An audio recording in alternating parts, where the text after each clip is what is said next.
Bien, vamos a una entrevista de esta hora, lo decíamos recién, este día jueves, tras una larga disputa iniciada en 2016, la Corte Internacional de Justicia de La Haya declaró que el río Silala es un curso de agua internacional y que el uso por parte de Chile y Bolivia es razonable y equitativo, que era básicamente lo que decía nuestro país. Vamos a profundizar en este y otros temas. Nos acompaña para esto el senador del Partido Socialista, ex canciller también, José Miguel Insulza. Muchísimas gracias, senador, por estar con nosotros y bienvenido. Muy buenos días, Carla, ¿cómo está usted? Bien, ¿cómo interpreta usted este fallo de La Haya que evidentemente recoge de alguna manera la posición que tenía Chile? Por más que ayer decía que al final era Bolivia la que se allanó, más que tener un objeto todavía de controversia. Bueno, claro, yo creo que lo primero que hay que decir, Carla, es que este juicio no necesariamente debió llegar hasta el final. Y nosotros lo dijimos en su momento. Cuando Bolivia se allanó a la demanda de Chile y dijo que efectivamente este era un río internacional, eso ya podría haber puesto término al juicio, pero Bolivia insistió en continuar en este fallo, básicamente porque tenía estas contrademandas que había presentado y que nunca quiso retirar y que fueron rápidamente desechadas por la Corte, como usted habrá visto en el texto del fallo. Lo más corto es decirle que no a Bolivia en sus tres demandas, ¿no? Por eso siguió el juicio, entonces por eso se produjo esta cosa extraña de que el tribunal empezó explicando que de acuerdo con sus normas y el derecho internacional, cuando el litigio no subsistía, o sea, cuando se veía que los dos países estaban de acuerdo en lo mismo, la Corte no se sentía obligada a fallar nada, porque no le estaba siendo sometida a ninguna pregunta. Pero eso fue fundamentalmente porque Bolivia quería contrademandar y decir que nosotros habíamos usado de manera mañosa sus aguas. Por lo tanto, también es importante que haya dicho que que el agua había sido usada conforme a derecho y de manera justa y razonable, y se rechazaron las demandas de Bolivia. Entonces fue un fallo, desde nuestro punto de vista, perfecto, ¿no? Así que yo creo que ya pone fin a otro asunto, y ya Bolivia no volverá a otro presidente boliviano a decir de repente, no, mire, no es un río, es otra cosa. Porque ya está claro en un fallo de la Corte Internacional de Justicia admitido por Bolivia que es un juicio, que es un río. Senador, igual ayer la explicación del canciller boliviano era bien curiosa, porque él le decía a los medios de su país que esto había dejado claro, que esto era el uso equitativo de las aguas y no el derecho adquirido que Chile decía que tenía sobre las aguas para ocuparlas en su totalidad. ¿Qué le parece a usted esa versión, esa interpretación del fallo? Nosotros el año 1999, cuando estos problemas surgieron también, y si no me equivoco, fue al final del gobierno de la presidenta Bachelet, sí creo que sí, no recuerdo, pero en fin, 99 fue esto. Nosotros le ofrecimos a Bolivia conversar sobre el tema de las aguas, porque ellos decían que nosotros estábamos tocando todo el agua, que todo lo demás. Nunca en ese momento, por primera vez Evo Morales dijo este es un río, no es un río internacional, etcétera. Se lo ofrecimos y dijeron que no. O más bien no dijeron, no contestaron simplemente, no entregaron nunca una respuesta. Nosotros nunca hemos pretendido el total de las aguas del río Silala, por cierto. Bolivia es el país de aguas arriba y tiene derecho a usar una parte de esas aguas en la medida en que realmente las quiera usar. Pues ahora, si pasan para Chile, nosotros naturalmente las vamos a usar, pues. Entonces, yo no sé a dónde, la palabra es muy gracioso, porque es como si estuviera hablando uno, como si una palabra pasara desapercibida.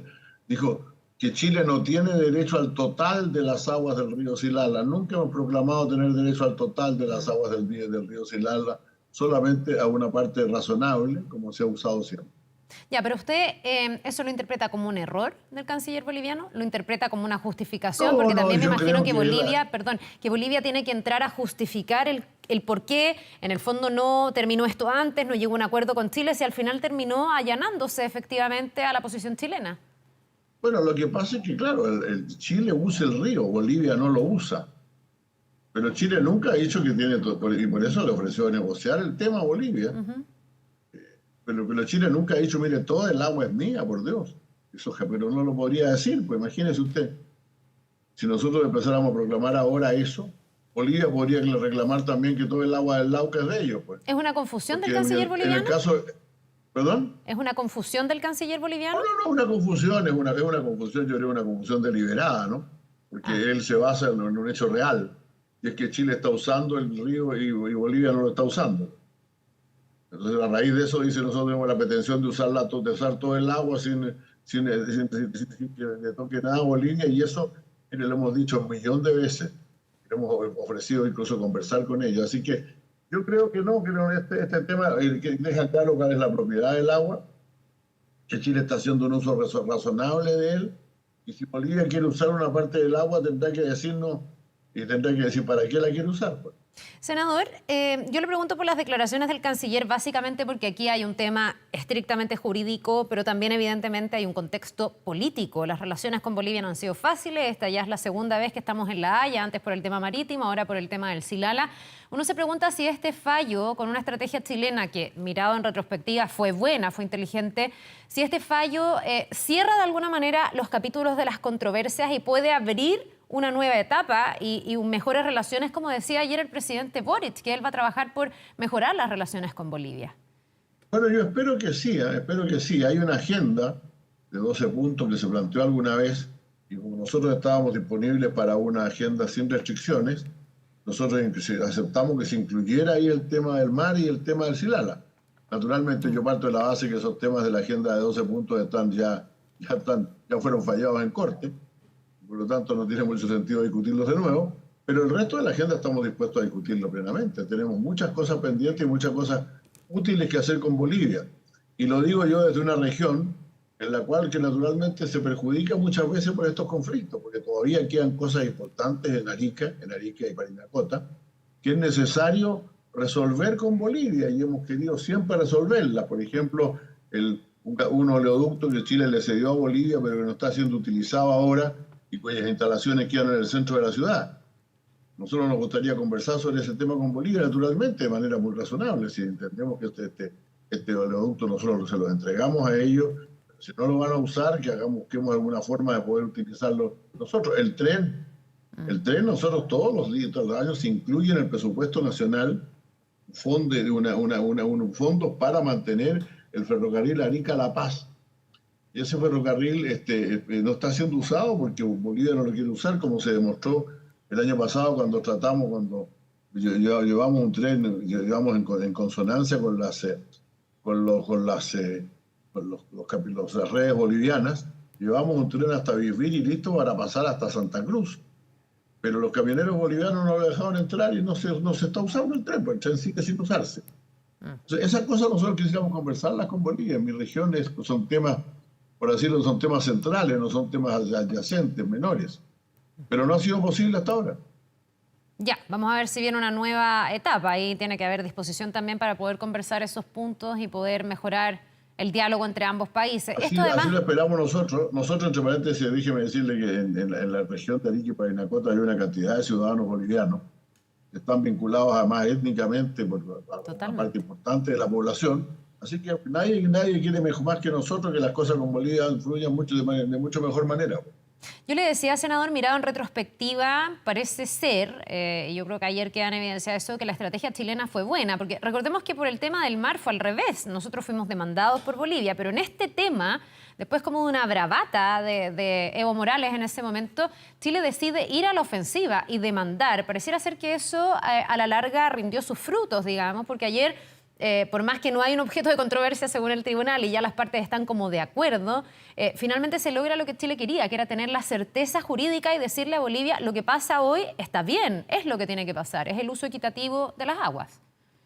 Efectivamente, esto nació de una realidad que nosotros hubiéramos querido que no existiera, y es que en medio del juicio por el tema del mar, el presidente Morales levantó la voz más todavía sobre el tema del Silala, diciendo que le estábamos robando el agua, que no le iban a permitir que Chile le robara 1 centímetro cúbico más de agua, etc. Entonces nosotros nos pusimos en la situación, yo estaba en ese momento como agente del caso del mar, ¿no? Nos pusimos en la presentación de que de pronto Bolivia cortara el agua. Cosa que con la pendiente que hay no es fácil de hacer, no es cosa de siempre se baja un dique, porque el agua fluye para abajo de todas maneras. Claro. Pero de todas maneras era un riesgo que se crearon incidentes de este tipo, y por esa razón en ese momento la presidenta Bachelet y el presidente Muñoz aceptaron la idea de decidieron llevar nosotros a Bolivia a la Corte para que terminara este tema del Silala una vez por todas. Senador, ayer no pocos hacían el siguiente alcance. Decían que distinto es cuando aquí hay una visión de Estado unitaria, que traspasa los gobiernos de turno, que bien resultan las cosas, decían algunos. Y con esto lo quiero llevar a la política un poquitito más cotidiana, donde no está pasando esto, donde los acuerdos están siendo cada vez más complejos y donde ustedes en el Partido Socialista particularmente han tenido una fisura con el nombramiento fallido de José Morales como fiscal nacional. ¿Qué pasó? ¿Por qué el Partido Socialista no logró unificar sus votos a favor del nombre que propuso su gobierno? El gobierno de Gabriel Boric. Mire, yo todavía me lo pregunto, porque en realidad los argumentos de los... o sea, digamos, realmente el tema nunca hubo una discusión realmente completa en la bancada. Recién el mismo miércoles a la hora de almuerzo conversamos el tema y ahí nos enteramos que otro senador pensaba votar en contra. Pero la verdad es que nunca hubo una discusión. Más bien hubo una cierta reticencia a discutirlo, creo yo. Algunos senadores querían hacer de esto, como lo dijo claramente, y no lo estoy diciendo el senador Espinosa, con esto una crítica a la forma que se estaban conduciendo el gobierno en relación al Parlamento. Él acusó lobby directamente. ¿Perdón? Él acusó lobby directamente. Pero es que lo que pasa es que, mire, eso muestra que hemos tenido algunos problemas de distancia, porque ¿cómo se hace lobby si el presidente de la República toma una decisión y sus ministras van al Senado a transmitir la decisión del presidente y a tratar de convencer a los senadores que voten a favor de la decisión del presidente? Eso no es un lobby. Es el simple trabajo legislativo que están obligados a hacer los ministros. Ya, y entonces, ¿por qué el senador Espinosa lo entiende distinto? No olvidemos que en el caso un poquito antes del tema del TPP, algunos senadores, incluso uno de los mismos que votaron, que se abstuvieron esta vez, reclamó porque el gobierno no estaba hablando sobre el TPP, pues. O sea, exigieron que la ministra hablara sobre el TPP. Y ahora exigieron que la ministra no hablara sobre el nombramiento. Entonces, ¿cuál es el rol de los ministros? Pues los ministros tienen que hacer el trabajo que les pide el presidente. Entonces yo creo que sí, esto fue muy lamentable, un incidente muy... Yo por esa razón decidí no seguir coordinando la bancada de senadores, porque casi cada uno va a hacer lo que quiere para que nos coordinamos. Sí, pues usted renunció a la jefatura. Mejor sentémonos a almorzar tranquilos y conversamos de otras cosas y cada uno va a la sala y hace lo que le da la gana. Ya, pero senador, ahí hay un fenómeno, porque usted me está diciendo algo que es bien como atendible. En el fondo usted me dice, bueno, es el gobierno defendiendo, o las ministras del gobierno defendiendo la carta que puso sobre la mesa el presidente. ¿Cómo eso puede ser calificado de lobby? La pregunta es ¿por qué no lograron conversarlo en el Partido Socialista? ¿Por qué no lograron atender a ese argumento y finalmente alinearse? Porque aquí lo que queda es un reproche al gobierno por no haber podido alinear a sus propios parlamentarios. Eso es lo que queda sobre la mesa. Yo voy a decir lo siguiente. En la sala, en el Senado se siguió el procedimiento que no es normal. Y los senadores tuvieron, por lo tanto, posibilidad de escuchar al señor Morales, de escuchar los argumentos, de escuchar los argumentos en contra de él, que fueron algunos emitidos de manera bastante vehemente por algunos senadores de derecha, y de formarse un juicio. Así que esa oportunidad existió. Ahora, a la hora de la votación, sin embargo, un senador esgrimió otras opiniones.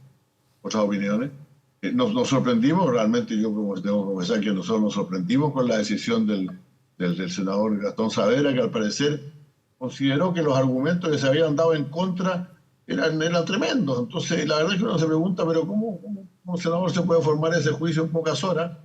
En circunstancias de que esto ha sido revisado por la Corte Suprema. Si el señor venía con 17 de los 20 ministros de la Corte Suprema patrocinando su candidatura. 17 de 20, igual que el otro señor Valencia, ¿no?